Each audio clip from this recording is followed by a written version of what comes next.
Some of you have been wondering why everything around you seems to be shifting.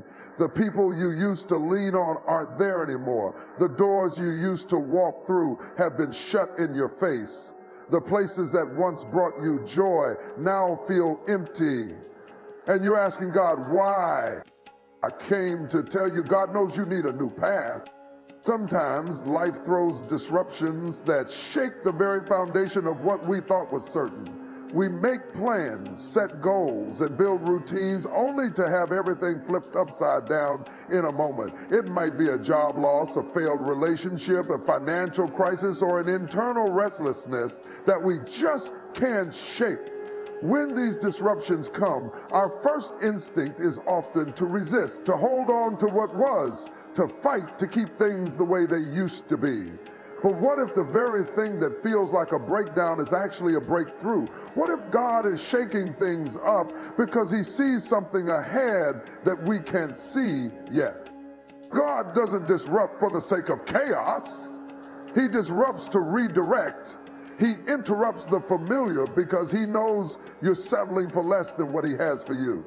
Sometimes we become so comfortable with what we know that we miss the fact that the very place we're in is no longer serving us. And when God sees us stuck in places that are too small for our calling, he will shake things up to get us moving again. Think about the story of Abraham. He was living in his father's land, surrounded by his people, settled into a comfortable life. But God had a greater destiny for him. So what did God do? He disrupted his life with a command: leave your country, your people, and your father's household, and go to the land I will show you. That disruption wasn't punishment. It was preparation. God was pulling him out of what was familiar to bring him into something far greater. But Abraham had to trust God enough to move. And that's where many of us struggle. We want the promise, but we resist the process. We want the blessing, but we fight against the breaking. We cry out for new opportunities, but when God starts to close doors, we panic. When things start falling apart, we try to put them back together instead of asking, Lord, what are you making new? But if we could shift our perspective, we'd realize that every divine disruption is an invitation to destiny. God knows what you need before you do. He knows when you've outgrown a season before you recognize it. And when you won't move on your own, he'll move things for you. The job that let you go, it wasn't rejection. It was redirection. The relationship that ended, it wasn't a loss. It was an exit sign pointing you toward healing and wholeness. The unexpected shift that caught you off guard, it wasn't an accident. It was an answer to a prayer you forgot. So don't resist the disruption. Lean into it. Trust that God never takes without the intention to give greater. What feels like the end of one chapter is simply the turning of a page into a destiny far beyond what you imagine. There comes a time in life when comfort becomes the very thing that holds you back. It feels good to stay where things are predictable, where the routines are familiar, where there are no risks to take and no challenges to face. But if you're going to step into the fullness of what God has for you, you have to understand that comfort and calling don't always walk hand in hand. Sometimes the very thing that makes you feel safe is the thing keeping you from growing. God did not create you to stay stuck in the same place, repeating the same cycles, living in the same patterns that do not challenge your faith. There is something inside of you that he has placed there, something greater, something bigger, something waiting to be birthed. But if you keep holding on to what is comfortable, you may never reach the calling he has assigned to your life. Look at Moses. He had settled into life in the wilderness tending sheep, far removed from the palace of Egypt where he was raised. He had found a rhythm, a place of safety, a predictable life where he no longer had to face the mistakes of his past. But then God showed up in a burning bush and disrupted his comfort. God called him to go back, to confront Pharaoh, to lead a nation out of bondage. That calling wasn't comfortable. It required courage. It required obedience. It required Moses to step into something he had never done before. And isn't that how God works? He calls us out of what is familiar into something that will stretch us, something that will demand more from us, something that will require faith instead of fear. Many of us have dreams, goals, and visions of what we want our lives to be, but we are trapped in comfort zones that keep us from stepping into the next level. We pray for change, yet we resist when change begins to happen. We ask God to open doors, yet we hesitate to walk through them when they require us to leave what we know behind. But calling demands movement. It demands action. It demands a willingness to leave behind the lesser for the greater. Think about Peter when Jesus called him to walk on water. As long as Peter stayed in the boat, he was comfortable, he was safe, but the miracle didn't happen in the boat. The miracle happened when he stepped out, and though the waves were high and the wind was strong, as long as he kept his eyes on Jesus, he walked where no man had walked before. The same is true for you. Your next level is not inside the place you refuse to leave. What God has for you will require you to step out in faith, to let go of comfort, to embrace the unknown, and to trust that He is leading you to something greater than you could ever imagine. There comes a time when the very thing that once sustained you no longer satisfies you. The job that once excited you now feels draining. The relationship that once brought joy now feels stagnant. The environment that once nurtured your growth now feels too small for the person you're becoming. And when this happens, it's not a sign that something is wrong. It's a sign that God is shifting you. God never intended for you to stay in one place forever. He is a God of movement, a God of seasons, a God who takes you from glory to glory. But too often we hold on to what is familiar even when we can feel deep inside that it's no longer working. We try to make something last beyond its season. We force doors to stay open when God is trying to close them. But when the old path dries up, it's time to move. Look at the story of Elijah at the brook of Cherith.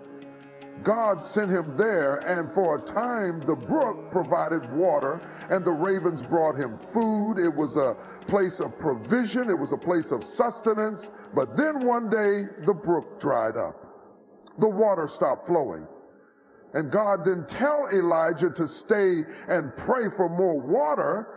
He told him to get up and go to Zarephath, where the next level of provision was waiting. If Elijah had stayed at that dry brook, he would have perished. The same is true for us. There are places in our lives that served a purpose for a season. They were necessary. They were a blessing. But when that season is over, we have to be willing to move. If the doors are closing, if the opportunities are disappearing, if the resources are running dry, don't fight to hold on to what God is trying to release you from. If He allowed it to dry up, it's because He has something better ahead. The problem is we often confuse a dried up brook with failure. We think that because something is ending, it means we did something wrong. But what if it's not a failure? What if it's a transition? What if God is pulling you out of something small so He can bring you into something greater? Sometimes He will let things become uncomfortable just to push you into movement. He knows that if He doesn't allow the brook to dry up, you might never leave. The real test of faith is whether you trust Him enough to move when He says move. Can you walk away from what is no longer working even when you don't see the next step clearly? Can you release what was so you can receive what is coming?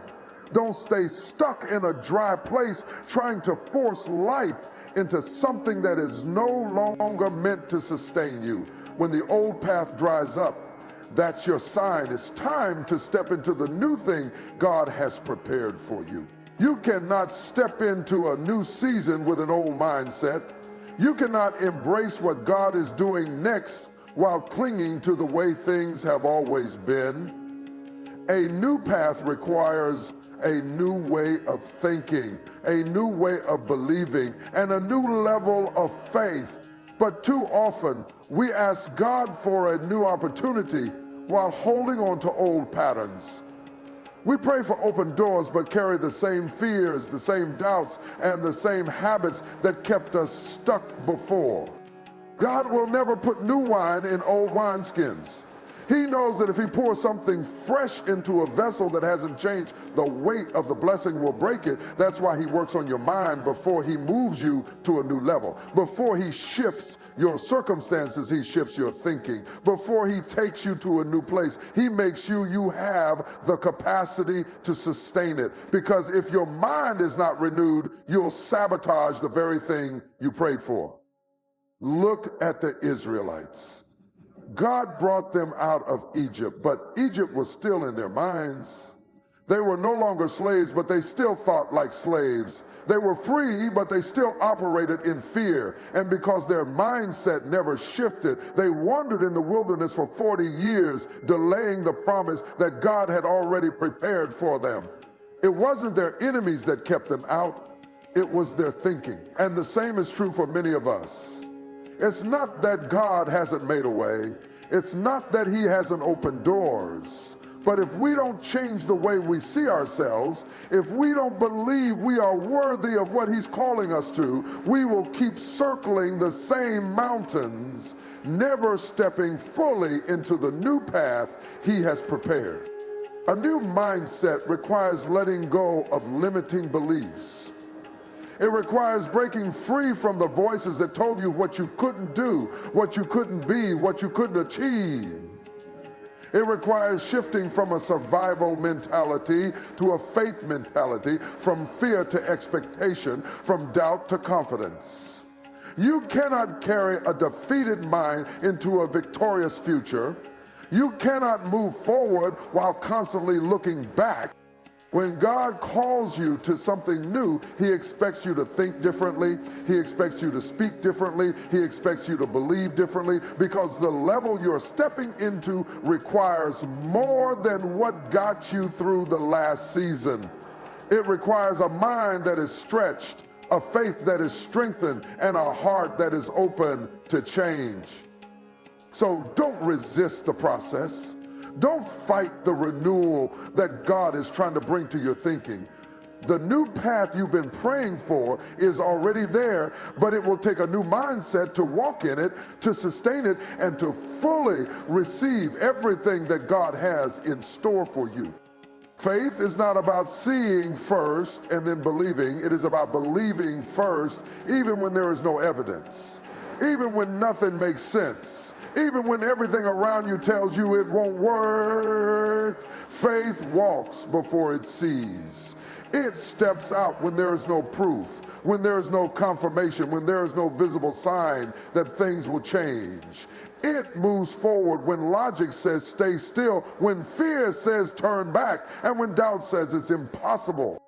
When God calls you to something greater, he rarely shows you the full picture. He gives you a word, a promise, a direction, but he doesn't always give you the details, because if he showed you everything up front, you wouldn't need faith.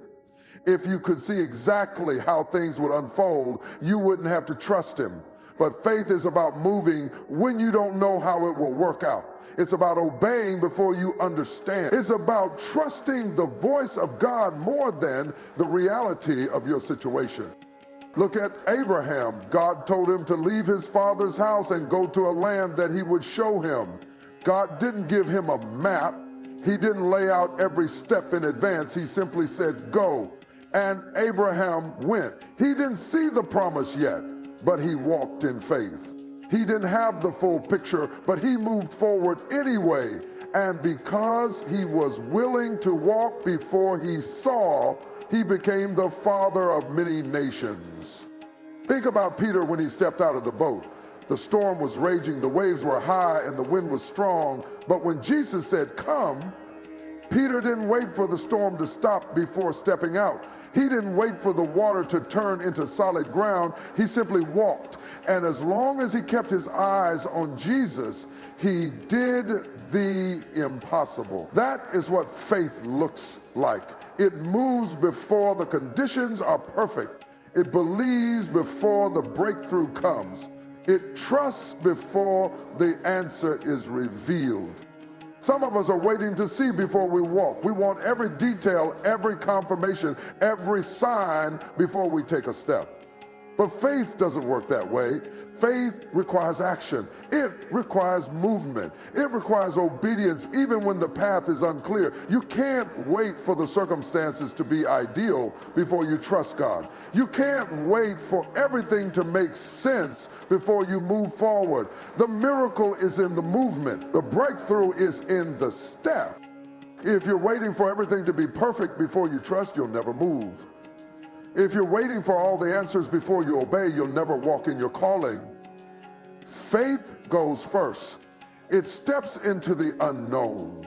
It moves forward knowing that even if the path isn't visible yet, God is already there, making a way where there seems to be no way. When God shifts you to a new path, it's never just about you. It's bigger than your comfort, bigger than your plans, bigger than your personal desires. The next path God is calling you to is designed to impact more than just your life. It's connected to generations, to people you haven't met yet, to places you haven't seen yet, to assignments that will stretch you beyond what you think you're capable of. Too often we think small because we only see ourselves. We measure the next step by what we think we can handle, by what we feel prepared for, by what seems manageable in our own strength. But when God calls you, He doesn't call you to something that fits inside the limits of your own abilities. He calls you to something that requires Him. He calls you to something that will stretch your faith, enlarge your capacity, and challenge the way you see yourself. Look at Moses. When God called him to lead the Israelites out of Egypt, he felt unqualified. He looked at his limitations, his speech, his past, his insecurities. But God wasn't concerned about Moses' comfort. This calling wasn't just about Moses. It was about delivering a nation. It was about shifting generations. It was about fulfilling a promise that was made long before Moses was even born. And that's how God works. The path He's calling you to isn't just about what you want. It's about what He's purposed. Your next path is bigger than you because it's not just about what you can accomplish. It's about what God wants to do through you. It's about the lives that will be changed because of your obedience. It's about the doors that will open for others because you had the courage to walk through yours. It's about breaking generational cycles, shifting mindsets, and setting a new standard for those coming after you. This is why you can't afford to stay in a place of doubt and hesitation. This is why fear cannot be the thing that holds you back, because your obedience isn't just for you, it's for the people connected to your destiny. Someone is waiting for you to say yes. Someone is waiting for you to step into the calling you've been avoiding. Someone's breakthrough is tied to your movement. God is not asking you to be ready. He's asking you to be willing. He's asking you to trust Him enough to step forward even when you feel inadequate. He's asking you to believe that His strength is greater than your weakness.